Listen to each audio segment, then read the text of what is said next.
Hello, everybody. Welcome back. Today is September, and this is the month of cholesterol awareness. I want us to learn about what cholesterol is because I've seen so many people asking me questions. People are asking me what is cholesterol. People are calling me and telling me that they have been diagnosed with high cholesterol.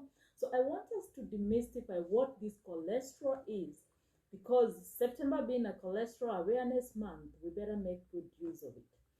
A lot of people do not understand cholesterol, but what we can define it using layman's language, you can say that it is a lipid, something like an oil. Cholesterol by itself is not something that is dangerous because it is a part and parcel of our bodies. It is produced and a fundamental substance when it comes to the normal functioning of the body.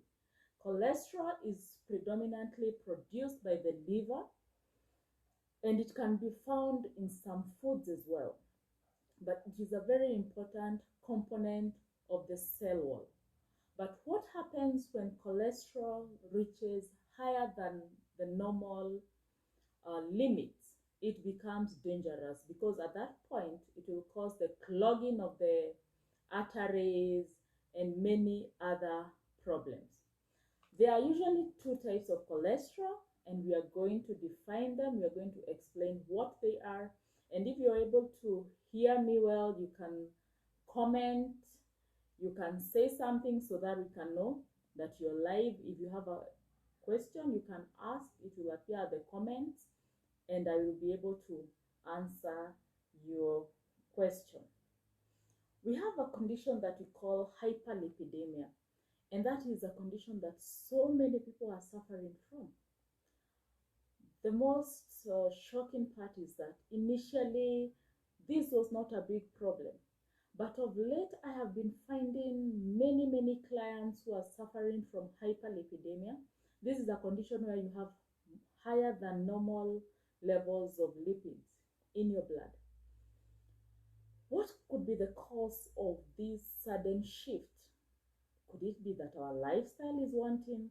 Could it be that our diets have changed? What could be the reason? If we look at it critically, we have stopped consuming our foods the way we used to consume those days. Back in the village, you come to town and you decide, now I'm going to be eating, all the junk food because I don't have time to cook. Have we become lazy, or has our spending power affected our food choices? That one we will be able to answer as we go down. And I would want you to ask yourself this question. If money was not a limiting factor, could I still be consuming the kind of food I'm consuming? Am I eating worse off because I have the purchasing power, or am I eating better off because I have the purchasing power?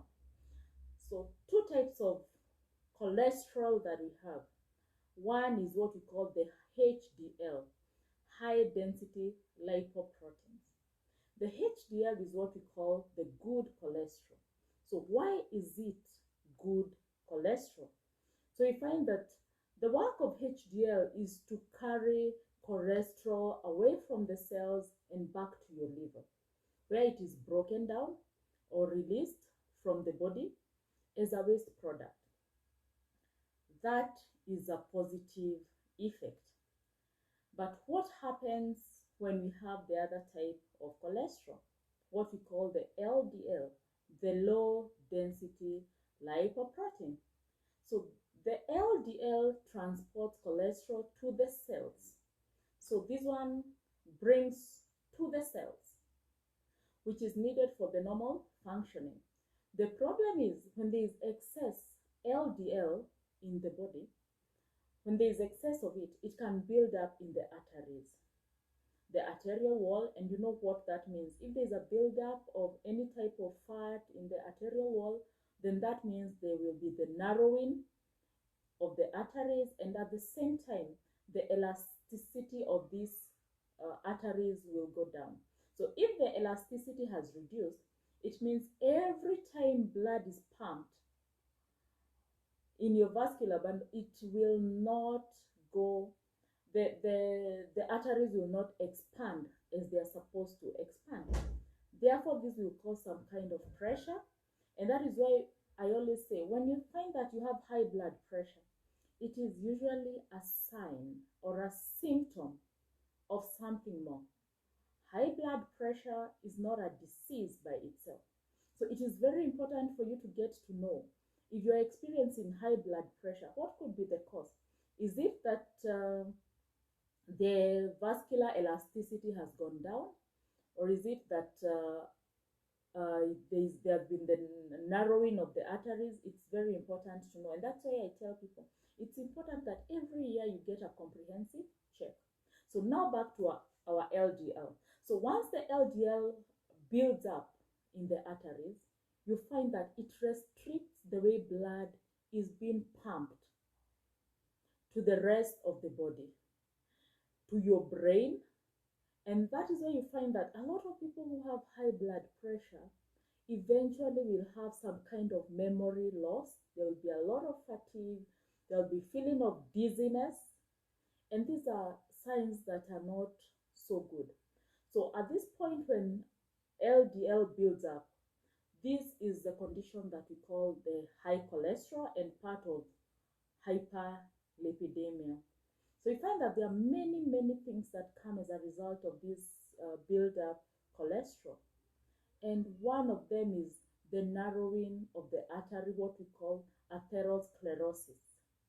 Once the arteries are narrowed, then it means even the amount of blood being pumped to your body is minimal. Then there's a heart attack. You're at a risk of getting heart attack. Then there's a problem of getting a stroke.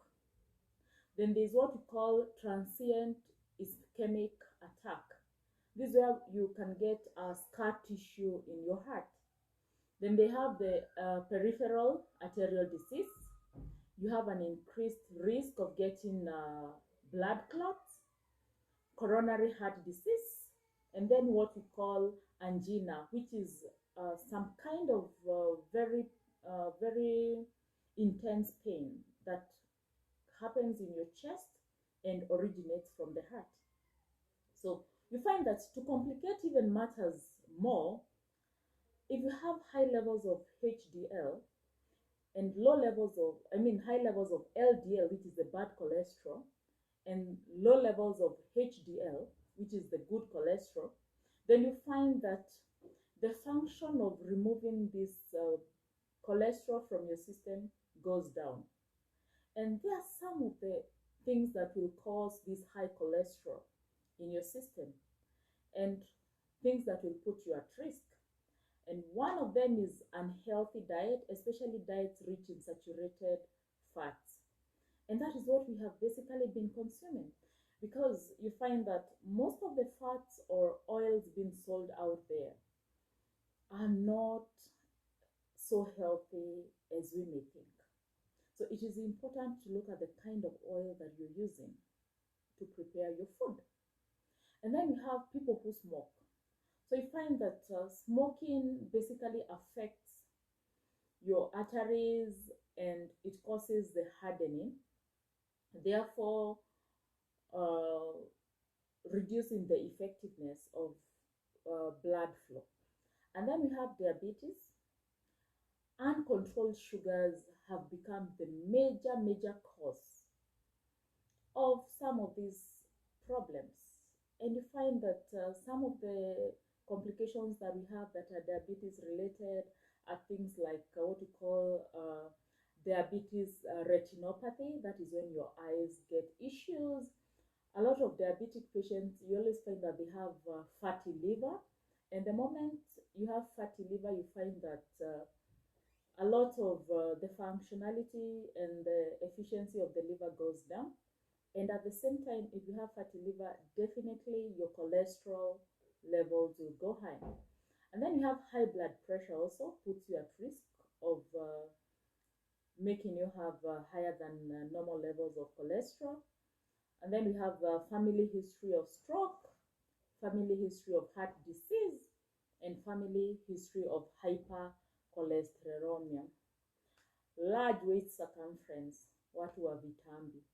You find that a lot of people think that having kitambi, and especially for men, you think that it is prestigious. So you find your friend having a big tummy and you're there telling them, hey boss, naona siku hizi unaendelea vizuri. It is very important to look at the fat around your waist circumference, because that is the fat around the major organs. Your belly area basically is like the engine. Hiyo ndio engine ya mwili wako. Everything is there, from your kidneys. It's the same area where you have all these other things. And then we have lack of exercise. We have become lazy. We stopped taking the stairs and we decided to be taking elevators. We stopped walking and we decided that we're going to be driving right at the parking lot, walking to the house, walking to the office and back. It is the high time we included exercise as part and parcel of our daily routine. So someone may ask, what do I do if I have high cholesterol? Because sometimes some things are inevitable. So the most important thing is about controlling your cholesterol. Fine, you're suffering from the condition right now. So what do?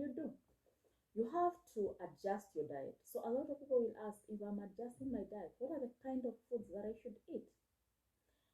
We're going to look at the foods that will give you. Remember, we said that if we increase our HDL, which is the good cholesterol, it will help with carrying away the bad cholesterol, which is the LDL. And one of the things that we should look at are nuts. Nuts are very good when it comes to giving us the good cholesterol. The oils in the nuts, because for once, nuts are low calorie, but they have the what we call the PUFAs, the polyunsaturated fatty acids. So what are some of the nuts that you can consume? For me, I love the cashew nuts, the korosho. The koroshos are very good. You can take 3, 4, 5 pieces in a day. They are very, very good. Then, the almonds. These things are very expensive. But remember that health is not cheap. Diseases are not cheap either. So it is important to at least take about 5 pieces. When I say something is healthy, it does not mean that you overindulge. It is healthy, yes, but take in moderation. And then we have something that we call the chia seeds. They are here. They are tiny, tiny, tiny seeds, but this is what I call a wonder food. Chia seeds, they are very good. Chia seeds are quite affordable, not as expensive. So you find that it is very easy for you to incorporate chia seeds into the other foods because they have very little flavor of themselves. They are rich in omega-3, 6 and 9, which is a very good combination as opposed to just something that has omega-3. Take at least 2 spoonfuls of chia. You soak them in water overnight. Then in the morning, you can consume with the water. There's another thing that I would want us to talk about, which is consumption of vegetables. When you tell people about vegetables, they only think about cabbage and sukuma wiki. Let us look at all types of vegetables. Let us go indigenous. Let us go to broccolis, the cauliflowers, managu, terere, all those types of vegetables that we ate while we were growing up. They are very important. Let us also look at non-refined foods. How do you eat your ugali? Do you eat the whitest of them all, or do you at least take a little, the less refined? Kitambo hatukuwa tunapata magonjwa, tulikula unga ya kisiagi. But nowadays, everybody wants the whitest of the white ugali. And that is what is causing these problems. And you find like a lot of people have issues with their blood pressure, with their diabetes. And yet you will find this person will go ahead and ask for I don't want to mention brand names because I will be told that I am fighting some brands. But can you go for the less refined ugali? Can we go back to our roots? Because if we don't go back to our roots, trust you me, we shall spend more money in the hospitals than in the kitchen. And which is wrong, because if you don't eat your food as if it is your medicine right now, you will end up eating your medicine as if it is your food, which will be a very sorry state. Let us eat less, let us consume less sugars. A lot of people consume a lot of sugars in the fruit juices that we buy for our children, the squashes. Let us do more of the fresh juices. If you need to consume some sugar, let it be as natural as possible. And this is where I come in and talk about, use of honey once in a while. And this is the honey that we have. You can buy any honey that you know is safe. Ours is what we call the Acacia Baringo honey. The Acacia honey originates from Baringo, Kerio Valley. And some of the reasons why Acacia honey is superior than any other type of honey, someone may ask, how many types of honeys do we have? So we have honey is usually classified according to the flower from the nectar in which the bees collected. So you find that the texture of the honey, the sweetness of the honey, the medicinal properties of the honey will always depend on its flower source. So back to our honey, which I said is Acacia honey from Baringo. So you find that the reason why most people will go for this honey, irrespective of whether it's from DMAX or any other person who packages honey, is that the source. Baringo is a good place to source for your honey, because you find that it is made from the black locust tree. We cannot say, which we call false acacia. And this makes this honey very unique. It is very rich in things we call flavonoids. Flavonoids are antioxidants that help, take care of cancer, take care of any other diseases that are brought about by what we call oxidative stress in our bodies, including things like some of the cancers, some of the chronic illnesses. So flavonoids are very important in our body. Acacia honey is also high in fructose, which we also call fruit sugar, and low on glucose. Any honey that is high in fructose and low in glucose will take a long time before it crystallizes. I don't know whether you have bought some honey and within 2-3 months you find that it has settled at the bottom. So some people tend to think that that honey is expired. For your information, honey does not expire. By itself, it's a preservative. Honey can stay for as long as 300 years. But depending on the composition between glucose and fructose, that will determine for how long it's going to remain in the liquid form. So if it is high in glucose, definitely it will settle down faster, a condition we call, or a process we call crystallization. That is why you find in the supermarket shelves, some of the honeys have settled and a lot of people will pass. So even for you as a seller, it's important to concentrate on Acacia honey. Another thing I would say is that it would be safer for a diabetic in moderation to consume Acacia honey, because it is higher in fructose and low in glucose. And we all know glucose is what spikes the blood sugars. So the taste and appearance of Acacia honey is amazing. It is awesome, it is light, and it does not leave an aftertaste. Like most of the other honeys you'll take, you'll find that it's tasting like some nectar, it's tasting like some herbs. Some of it has a very unpleasant aftertaste. The last and not the least is that it has very high antibacterial, antiviral properties.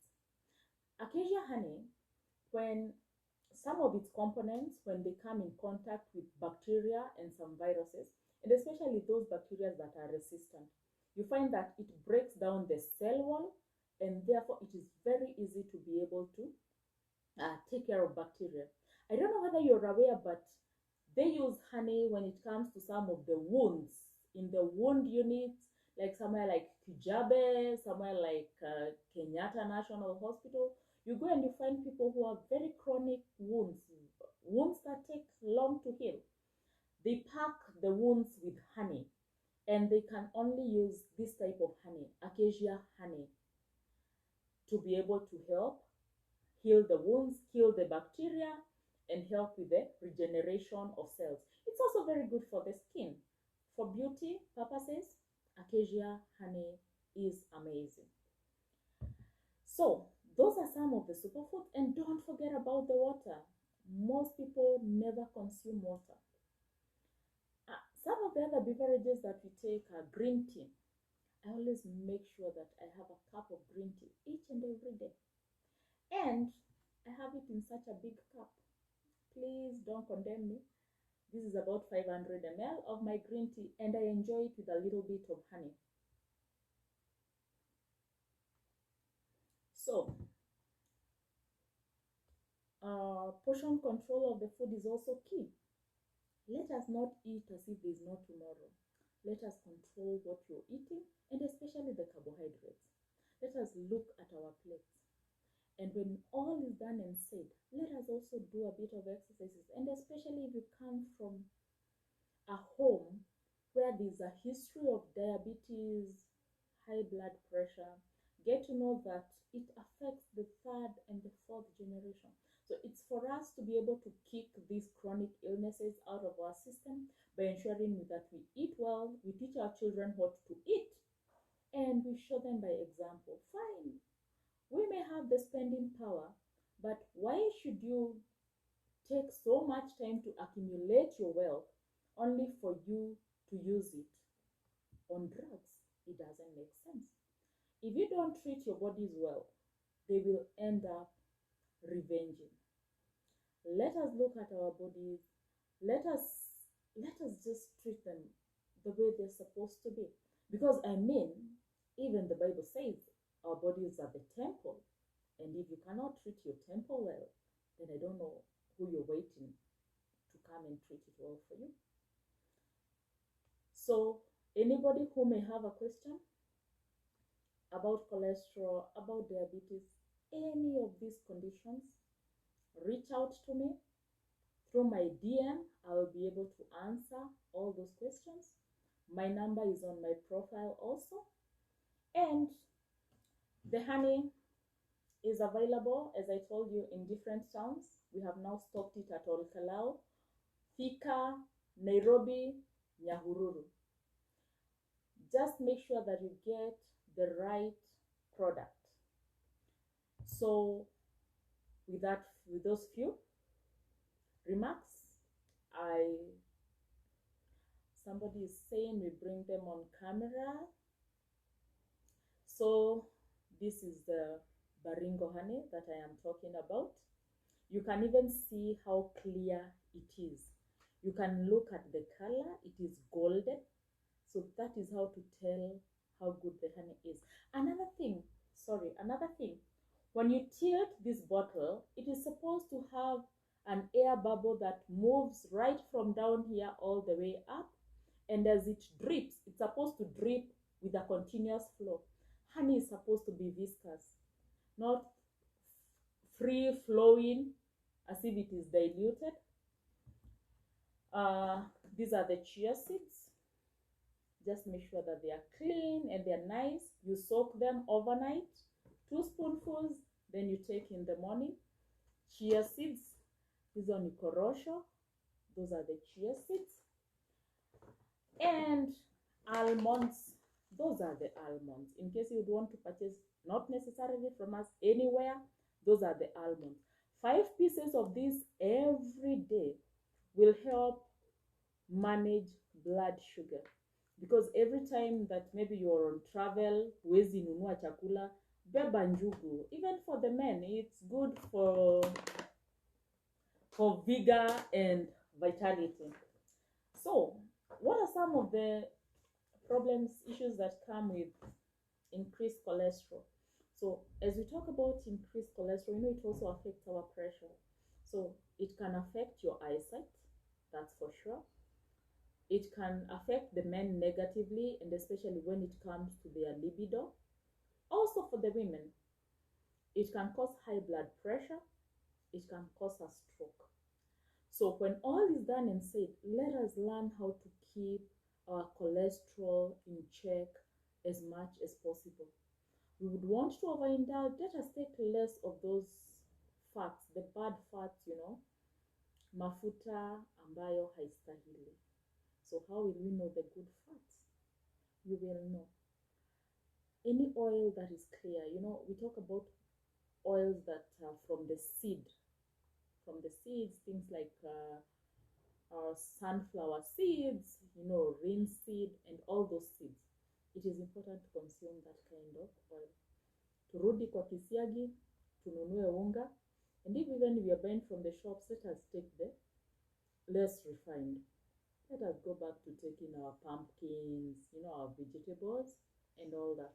And in case you have an issue, see a dietitian, see your doctor, whatever issue it is. Last but not the least, get an annual checkup. So for those who want an annual checkup, we still perform wellness checks where they'll check your cardiovascular, your lungs, your liver. It will check your cholesterol, it will check your collagen, it will check whether you have any of those deficiencies. So let us go back to our roots. Sorry, there was an interruption with the Wi-Fi. So let us consume the less refined foods. So ladies and gentlemen, with those few remarks, any question on my DM, I shall definitely answer you. You want to reach me through my DM on my profile. You have my number, and let us meet frequently as we do this live. I'll be popping in live once in a while and giving you a word or two about how to live a healthy life. God bless you. Have a lovely day. Take care, and let us exercise, consume enough fruits and vegetables, take more nuts, take less refined carbohydrates, and add more on fiber in our diet.